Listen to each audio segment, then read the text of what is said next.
Welcome to the penultimate, hopefully, release Burndown meeting. Today is Tuesday, September 26, 2017. I am your host, Jay Singer-Dumars, release team leader. And we are going to go over the agenda, which is located at bit.ly/Kates18release. So right now, let me share my screen.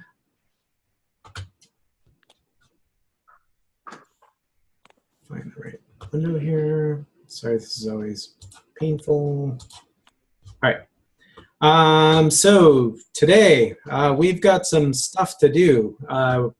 So essentially we need to review the blocking test list, the known issues, Kubernetes status, and all this stuff. Before we do that, does anybody have anything that needs to be brought up at the beginning of the meeting?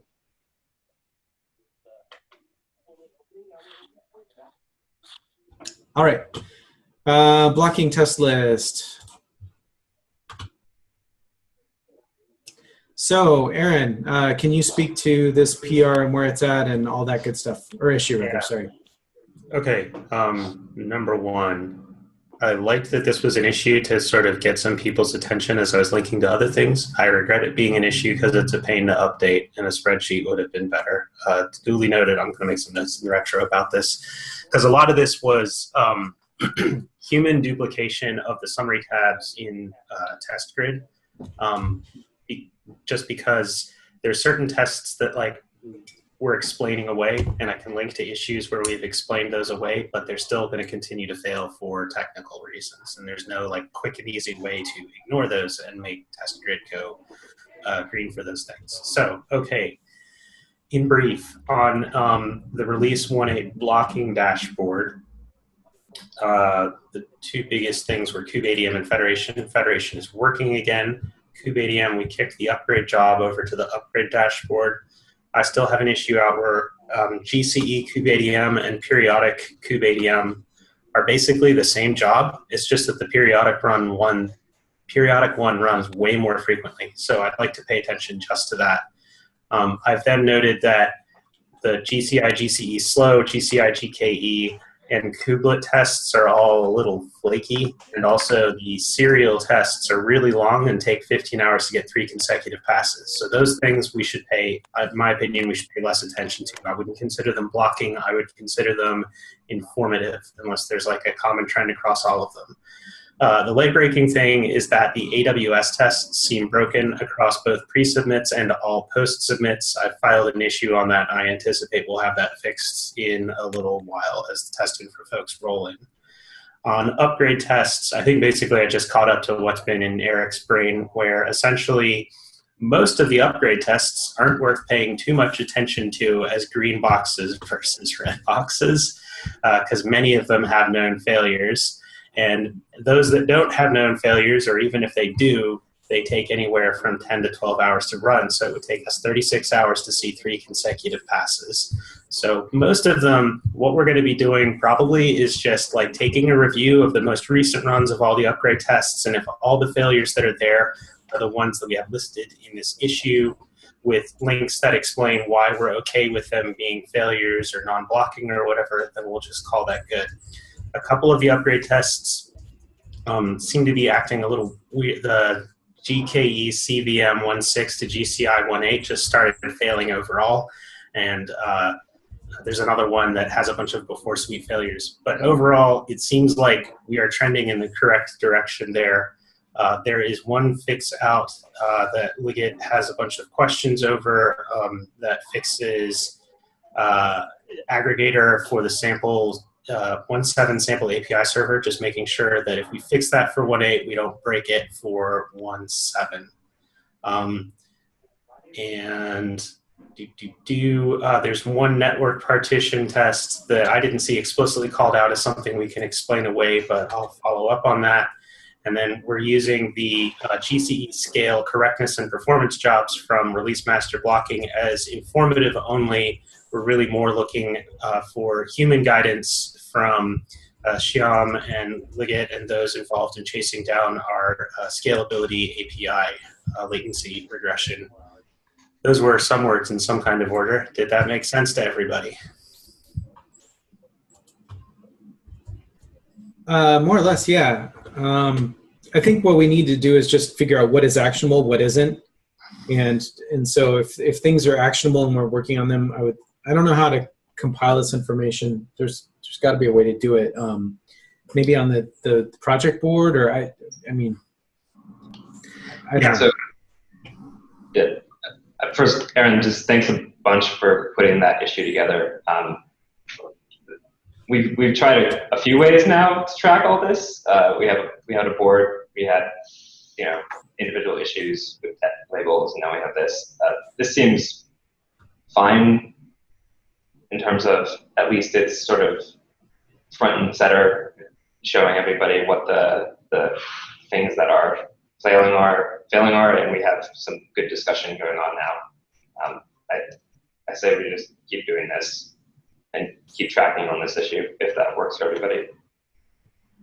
Okay, that's fine. And in the context of like actionable stuff, right, I will eventually sort of try to break this into lists of things that we're definitely going to watch, and then the list of like, they're flaky, they're long, they're informative.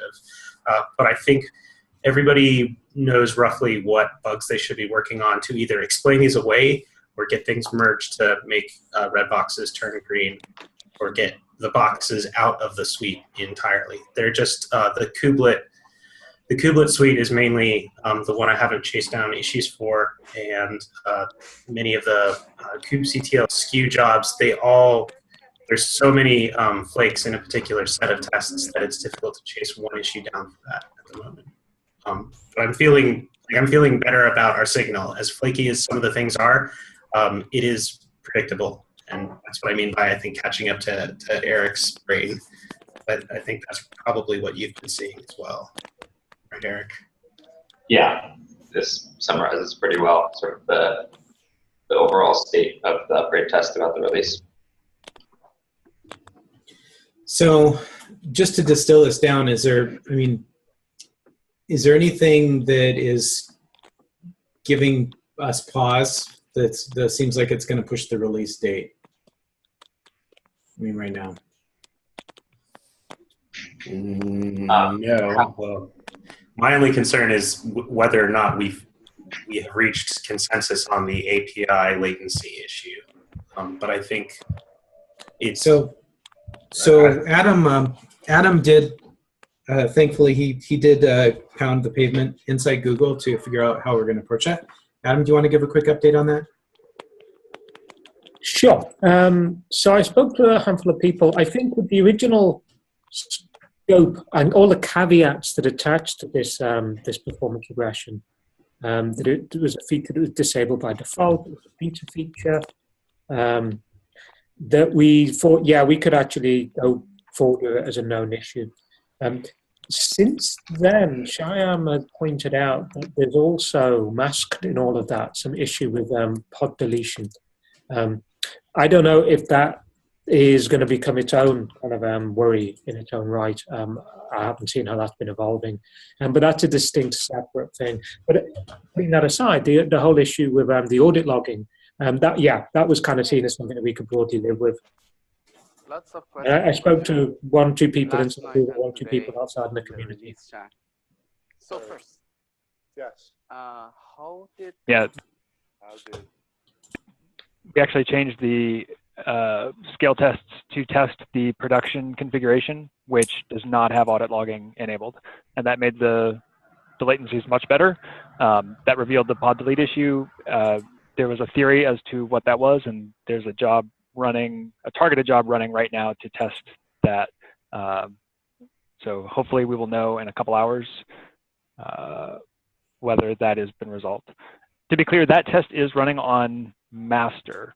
So I'm not sure what we do to target the performance tests on the release branch, but the result from master would be encouraging, at least. We could follow that up with a validation against the release branch.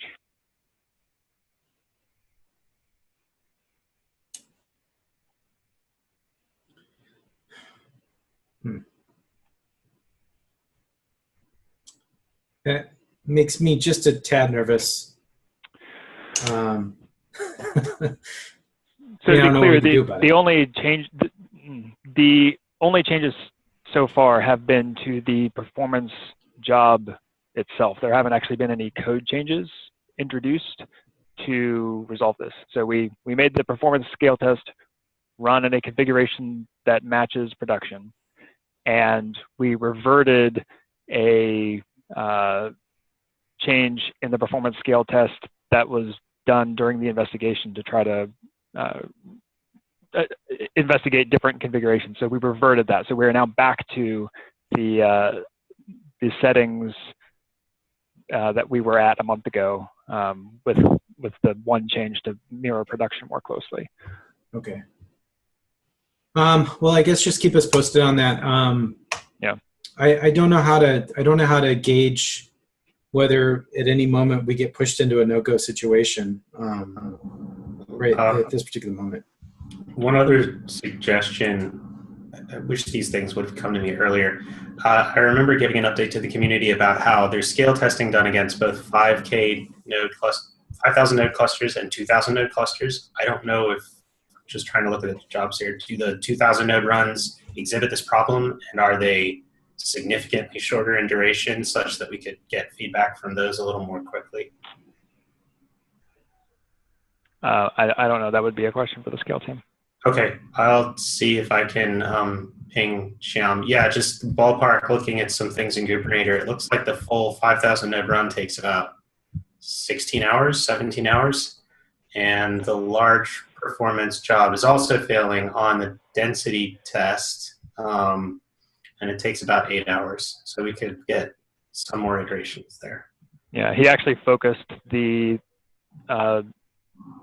large test to just the density area and is rerunning. So we can get that in, he said, 3 to 4 hours, and that was kicked off an hour ago. Okay, sounds like he's doing the right thing then. Yep, we're targeting as much as we can. All right. If we can circle up later once we have some results there, that would be super helpful, just to kind of know where we're at. Okay. So this list. So what's your end game with this list, Aaron? Is it basically just going to be an annotated list? I mean, at the end, this is what should be in blocking, and we're going to make those changes, or what's the? Yeah, I probably will end up turning this into a spreadsheet or something that's color coded. So it's like here, all the green jobs have to be green, and then all of the long or flaky jobs, I'll put those as yellow. Like just a single pass is great, or a pass in recent history is great.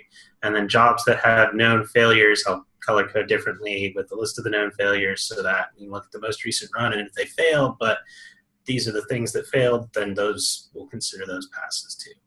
So I will try and distill this down into a short list, something in the next 3 hours.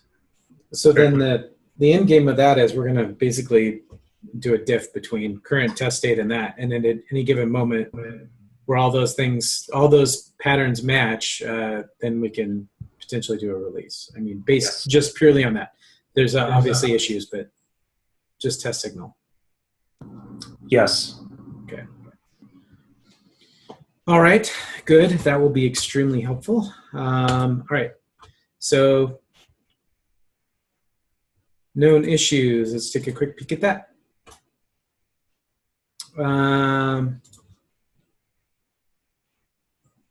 So we're not really getting too much here. So this looks pretty good. It got Mehdi's thing with the Minikube in there. Good. Right, audit logs because of the amount that's being generated. Okay. Cool. Okay, so there's getting a little bit of traction there. So Jennifer, you're still on. At some point, we need to make sure that these actually make it into the release notes. So I guess the best thing to do is simply just put the summary and the link to that in the release notes. Just look at the prior ones and see what the format was and kind of crib that, if that's okay. Okay. Yeah, sometimes what I've done in the past is just, as the person responsible for collating that, I put a comment in that issue so I can see every comment after my comment, or every issue that's linked to that after my comment is stuff I haven't yet addressed. Though this doesn't seem like it's that high traffic. So moving on to kubeadm release tracking. It looks like right now I don't think there's any release blockers emanating from kubeadm.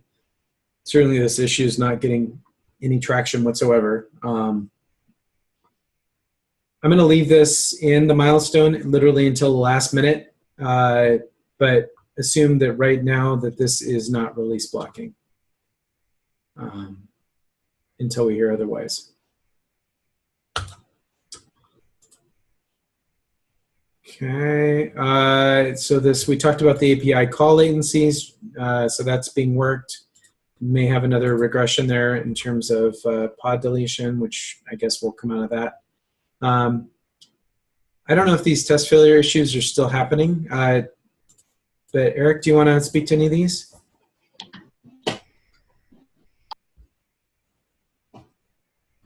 I can. Sorry. Yeah, this was. These were summarized pretty well by Aaron earlier in terms of what the failures are. I've been trying to sort of identify someone in the SIGs at this point to just tell me whether or not they're release blocking, or whether or not it's okay for us to just call them red for now. Long term, I'm trying to get them to actually start skipping these tests rather than just having them red on our dashboard. Okay. Probably something. It's a little late in the cycle to be taking any new, strategies around this, but ideally, some of these will actually get turned off rather than just being red on the dashboard for the release. So that's been my priority today, is just trying to follow up on all of these and hopefully get a couple of them skipped. Okay. Looks like 50274 has been marked as non-release blocker. 47820 is marked as a release blocker, and then 50945 is neither. It's not marked yet. So might be good to investigate this one to make sure that that's really truly still release blocking. The networking partition test is something we've been having an active conversation about over the last few hours and since last afternoon. So yeah, I think we can actually probably just change that label right now if we need to. Okay. Though Aaron did bring up that one of the failures is called out in that. I haven't responded to that issue, so. Okay, well we're gonna default open on this, so, and if we need to flip it back, just send me the word and I'll do it. Sounds good. Okay. So that's that. Okay. Come on. Stop. So go, no go right now. Right now, obviously we're missing some signal on these tests and whatnot, but just people's gut feeling, is there anybody who feels like there's a greater likelihood of not making it tomorrow than we will?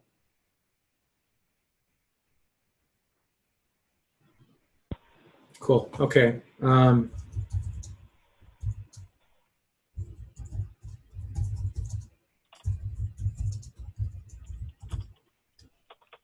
Okay. The meaning of life. Okay, moving on. So next week, do we want to try and get a release retro? Do we want to keep one of our Burndown meeting time slots and do a release retro? Do we want to try and co-opt part of the community meeting? What's the thoughts there, Caleb? I'm looking right at you, buddy, because you're.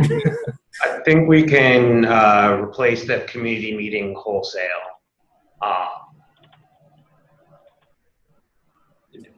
Yeah, take it over. Yeah, like use the community meeting for the retro. Although often run out of time with our 1 hour time slot.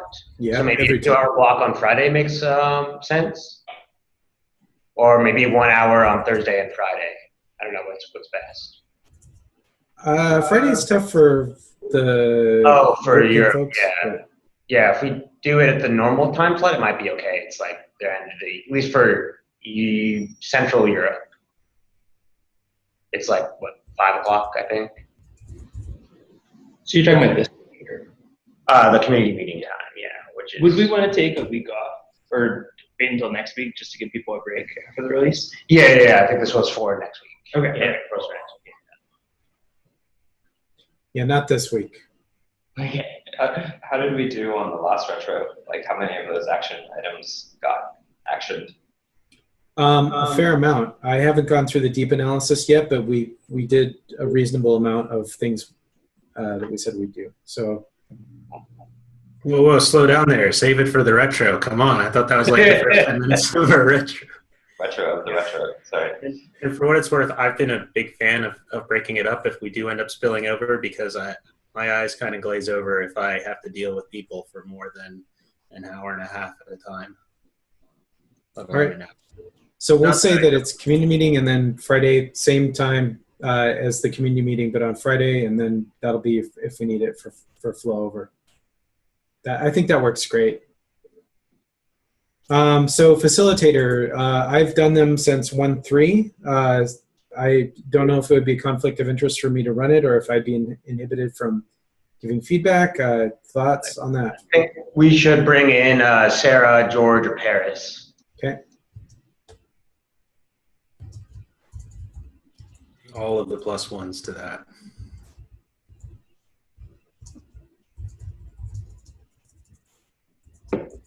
All right. Cool. Wow, it's like I don't know what I'm gonna do. Like I've done so many of those. It's Come play with the rest of us. I know. Oh my gosh, don't have to hold my tongue. All right. So the 1.9 next week I'll get the 1.9 PRs flowing. So basically we'll get the schedule mocked up. We'll get the release team placeholder up, and get all that stuff ready so that we're basically much better prepared for 1.9 than we were for 1.8. And get that rolling as soon as possible and do the handoffs as we see fit. Metrics review. 8 open issues and milestones. Some of these are record keeping. At least 3 of them are record keeping. So in terms of true issues right now, we have the ones that we already talked about. And I think, are there any in here that let me scan this over. Are there any that we've not talked about? We've done that one. Release tracking, we've done that one. Release tracking. This thing, actually, Justin, are you on the call? Maybe? Probably not. So I asked about this, and basically, I think that we treat this as not blocking, but reserve the right to call it blocking if we have to, because there's still some digging that needs to be done there. Does anybody disagree with that approach?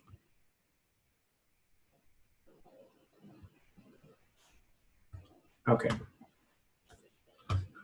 So by the morning time tomorrow, I'll probably mark that as not blocking, because that will have given them a full calendar day to dig into this. So all issues accounted for. There's 2 open PRs. Adam, did you? Oh, there's 3 now. Any thoughts on these as far as getting those cherry picked into the branch? Especially this one that doesn't look like it's got any.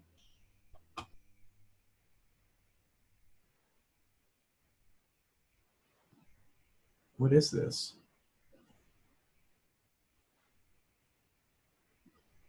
Yeah, no, I don't have strong feelings. The cherry picks have been tiny, or to like without too much worry, I guess.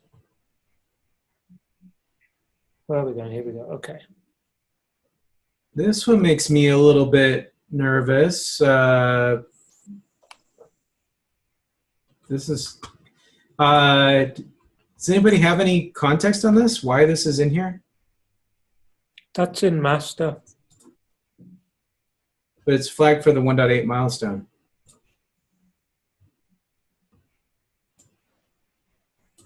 Okay. I can talk with Janet. I haven't even looked at this one yet. I think I'm assuming there's some LGTM going on and there hasn't been any. Yeah. Yeah, I would think Somebody was saying something. They're really quiet though. No, I said I'm going to talk with Janet about this. After Oh, the meeting. okay. That was Mehdi who said that? Yes, this is Oh. Mehdi. Oh, okay. Yeah, I see it now. We also got Phil on a low bandwidth line. We'll see if I just sent him the PR. We'll see if he has color. Okay, cool. Well, we'll figure it out. Sorry, that's me, Phil. Yeah, I'm just taking a look at the PR now. Thanks. Okay, thanks, Phil. Cool. Then you've got this cherry picks in flight, and this other thing looks like it's already been looked at. You haven't approved it yet, but it hasn't approved label otherwise. Oh, okay. Yeah, that's being processed during this meeting. 53039. Right. Jordan Liggett got his information. Okay. We're going with it. And there's one more I've been warned about that I'll try and track down. Plan is to get everything done by in the next hour and a half. I don't want to have to do any more cherry picks this afternoon or tomorrow. Give the code some time just to kind of sit and Yep. run tests. Yeah, there's only one more I think that'll come up that I mentioned to you, and then we'll let it bake. I mean, I'm pretty excited about the fact that if push came to shove, we might even be able to release tonight if we felt the dying urge to do it at midnight. But obviously, we're not going to do that because that's the dumbest thing that would have ever happened. No, second dumbest thing that would have ever happened. Sorry, I got some late breaking contact from Phil. Probably should merge. Okay, cool. All right, so let's move on to updates from the branch, and Adam and Sen, you guys have got the next little section here. Yeah, so we just spoke a bit about the cherry picks that I've seen and landed. I hadn't seen that one that was just being debated, but the ones I've seen and landed I didn't have a big problem with. I've got in a little timeline there for what I this is a kind of a guess, working backwards with Jace from like 6 p.m. target to be able to send out an email of kind of what I think might happen. One big part of that timeline is I'm basically offline a lot of tomorrow. I come back online around about 1 p.m. At which point there should be plenty of time, assuming it's broken, to actually run through all the steps. We can do a publish, a mock publish, a real publish, and then build the devs and RPMs for the evening. One question I did have in that is whether you wanted to do a manual email announcement, because the Enago tool sends its own little thing out. But the timing is unpredictable and may even be a little early if we choose to actually just get stuff published ahead of time and sitting down on the servers. So maybe we should disable Enago's email, and Jace, you can kind of actually, on behalf of Kubernetes, whatever you want to say in that, let me know. Yeah, that's tough. I feel like the right thing to do is just let the tool do its send. Okay. And maybe we just do a separate announcement as well, and go that route. Okay. The one thing to be aware of is when the Enago tool sends out the email, I'm pretty sure that's before it does a load of the uploading. So there's a good 20-minute, maybe 30-minute gap between the email going out and actually all the bits being up in the buckets. That's fine. I mean, honestly, any fools that rush out and try and install 1.8 right as it comes out, well, I love those fools because they're our favorite, but disappointment often comes with being foolish. So, okay. Yeah, well, I'm not going to worry about it. We'll ship the friendly human-based announcement at 6 p.m. Pacific. Okay. So where's that in the list here? Can I put that in the? Yeah. So. We're losing our room. Yes. We're being. We'll have to find a new room. No.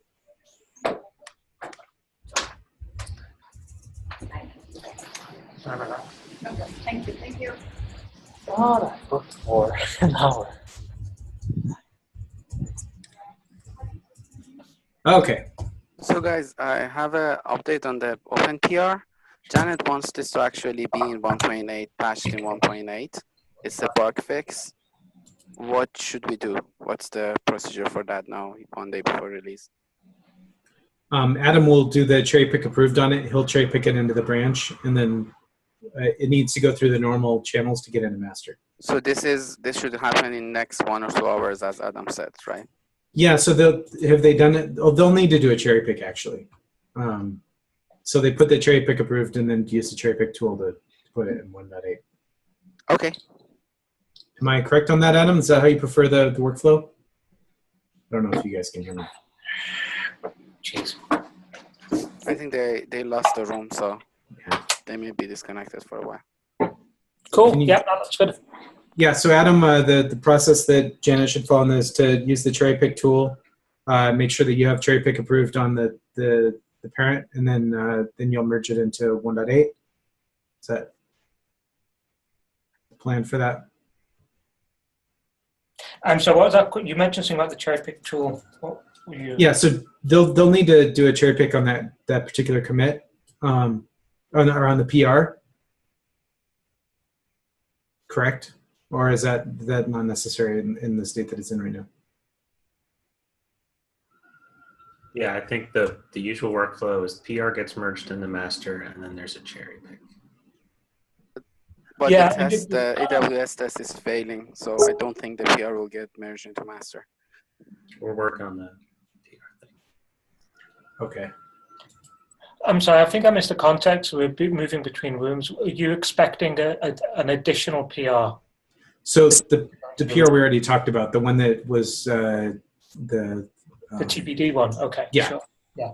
So that we have 2 sources confirming that one actually should be a fix for 1.8. Yeah. So the problem is that it's not going to merge to master, probably because of the AWS test. So, I mean, you can cherry pick code even if it's not merged into master. Right? There's no restriction on that. So. Yeah, as long as somebody's going to LGTM it in its own right and feel that it's not going to break anything, that's good. Right. There's some things coming up in chat too. Oh, jeez. And this is the stuff that was mentioned earlier in the chat thread, Derek. This is one of the tests that was highlighted in Aaron's issue as not having a sort of explain-ish why it wasn't release blocking.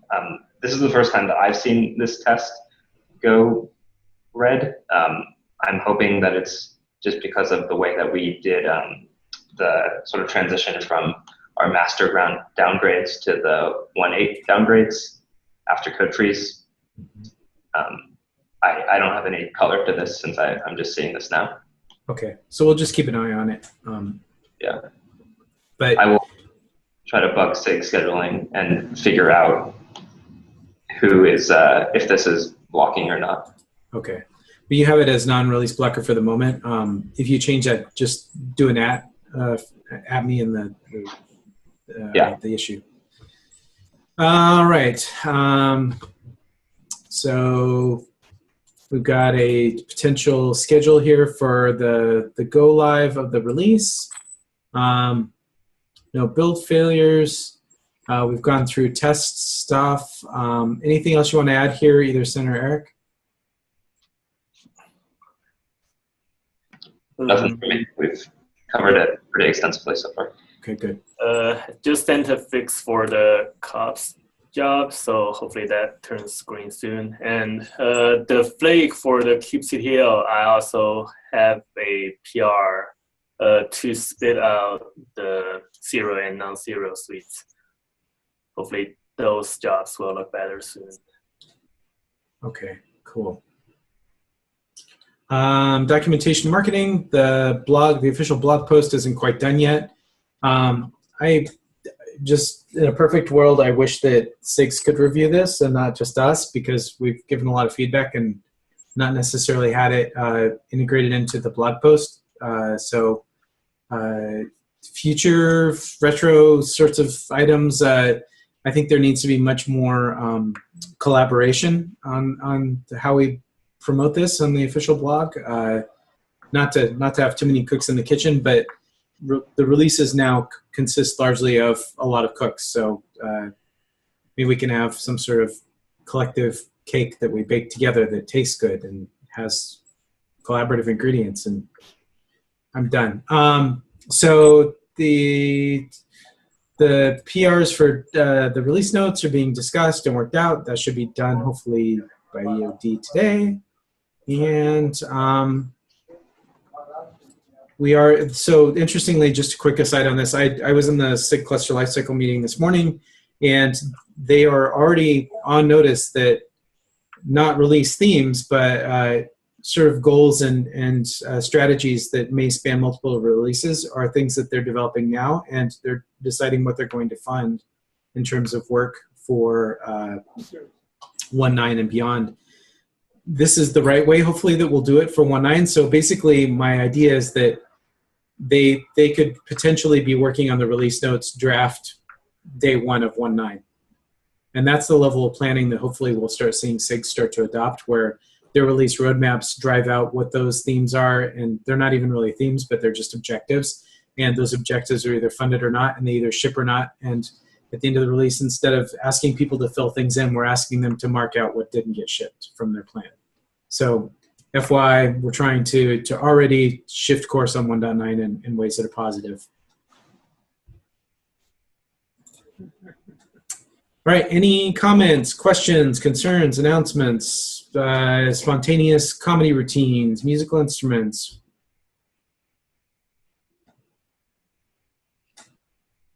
Beat poetry, performance, interpretive dance, no, okay. Thank you, everybody. We'll stay tuned in the SIG release channel. If anything comes up, please ping me directly. You have my contact info. And thank you all so very much for your hard work. And we're almost at the finish line.